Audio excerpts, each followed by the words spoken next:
Hail Trump! Hail our people! Hail victory! Our lived experience is being a young white person in 21st century America, seeing your identity be demeaned. I've lived in this multicultural mess my entire life, and I'm trying to get out of it.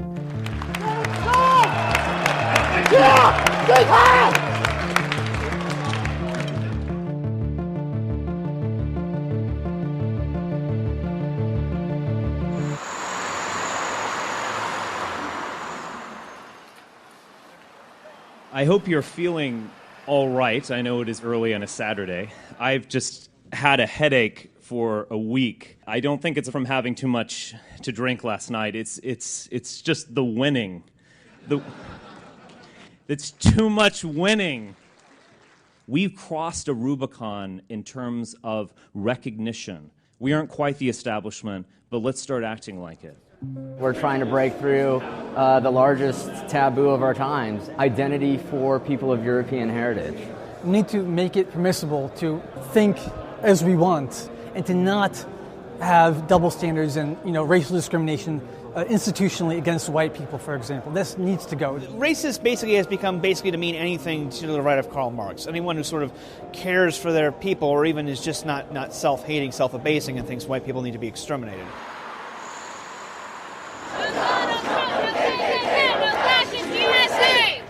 Donald Trump, no KKK, no fascist USA. Who is meeting here? National Policy Institute. What is that? It sounds vague, right? It sounds boring. It could be anything. Well, that's their plan. Everybody knows what the American Nazi Party is. Everybody knows what the Ku Klux Klan is. But National Policy Institute sounds like some boring office around here somewhere. Actually, they are white nationalists. The alt-right, they take sometimes very direct inspiration from the hate groups of old. This subculture has grown in message boards, specifically like 4chan and Reddit. A younger generation of mostly white males reinforce each other's notions based upon a white identity politics, as well as just an overall reaction as what they call political correctness. They are trying to recruit youth for the long haul.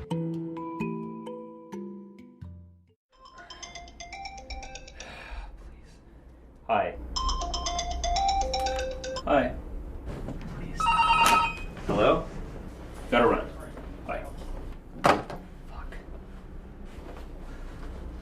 Presses on your ass? Yeah.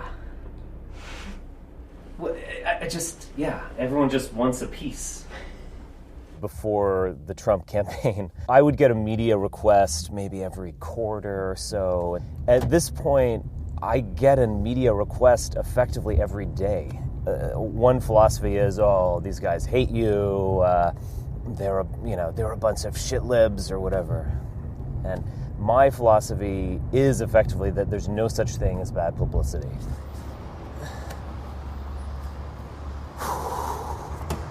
I just want to go down a list of things, and you tell me if they are okay or not okay.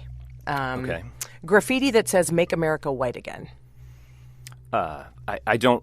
Look, graffiti is illegal, but... The slogan, "Make America White Again." I don't have a huge problem with that. I mean, that people are just expressing their opinion.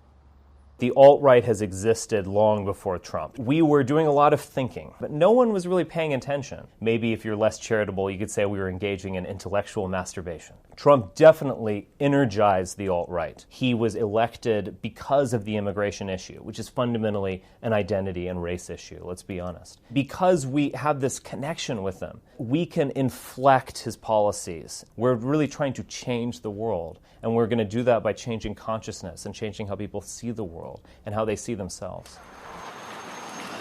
It's my great pleasure to welcome Millennial Woes.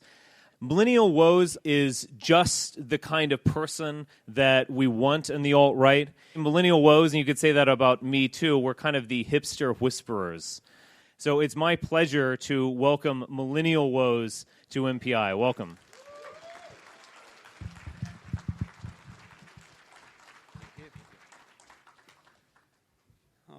I went to art college in London. coming from Edinburgh in Scotland. Edinburgh was virtually 100% white. The halls of residence was extremely multiracial and multicultural, and I found that very dizzying and horrible. I didn't like it. 2 or 3 years ago, I finally came to understand what is called the Jewish question, that there are problems with the Jewish people. And that was difficult because I really didn't want to become an anti-Semite. It's like the biggest cliche, the biggest right-wing cliche.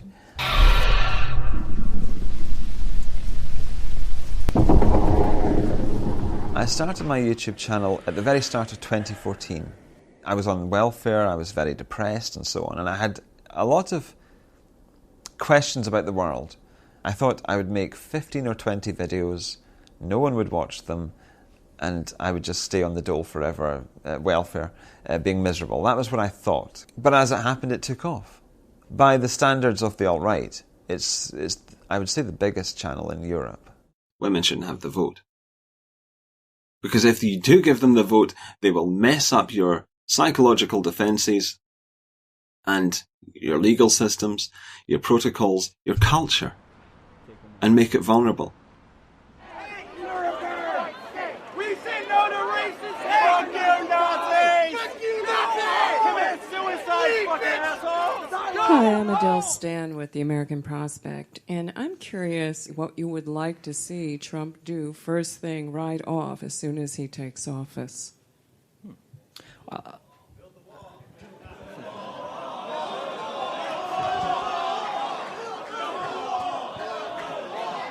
I guess I don't need to answer that. I wanted to be a theater director, and I wanted to do all this avant-garde stuff, and that's how I thought of myself. Experiencing the 9/11 era, and I became extremely skeptical of that whole, flag-waving period. Let's all hold hands and get low-interest mortgages and go shopping on credit card debt in order to save America. I knew that we had to get away from the conservative movement. By about mid-2008, I was using this term alternative right or alt-right. And in 2010, I founded alternativeright.com, and I think I was more or less there. These are typical diversity images. I don't think these would be much surprising to anyone. Essentially, diversity is going to be wonderful. It helps whites. You can have new friends. I also have big dreams. Reviving the Roman Empire. It would be an empire that would be welcome to Italians, to Scots, to Russians, to white Americans, to Finns, etc. To have a safe space for all Europeans from around the world. Have you faced discrimination yourself? Yes, I actually have faced discrimination. I remember being at an all-black community in Louisiana one time, and I went to a McDonald's and I ordered a coffee, and they said, "Oh, yeah." And I was kind of waiting for like 10 minutes, no coffee. Multiple people came in, black and Hispanic. They would order coffee and get coffee, and I was like, whoa, this is what it feels like. But I'm not claiming I'm a victim. I found that kind of amusing, to be honest.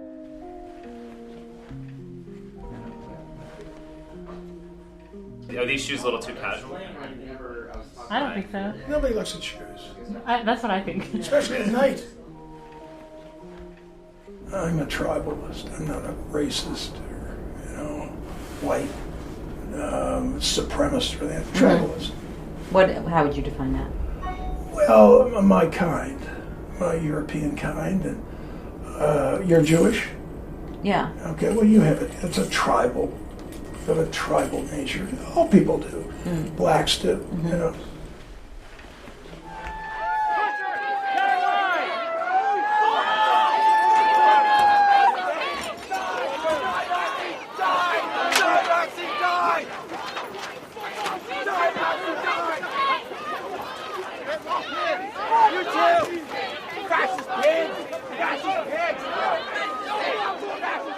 These people have drawn blood from this man's face. These scum.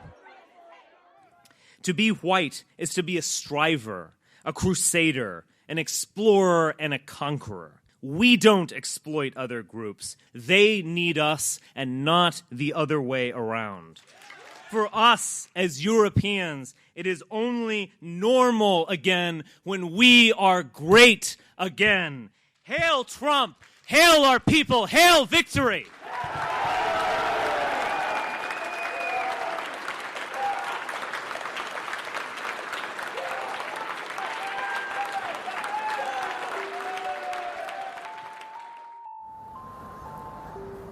I don't see myself as a marginal figure who is going to be hated by society. I see myself as a mainstream figure. If you greeted someone in 1985 and you said, all gays should marry, you actually would probably get a lot of laughs. Maybe in 10 years from there, you would get fewer laughs and maybe even a couple of supporters. By 2015, gay marriage is popular. What is possible has shifted. That's what the alt-right's doing. It's thinking those political ideas that aren't possible yet and imagining a reality in which they are.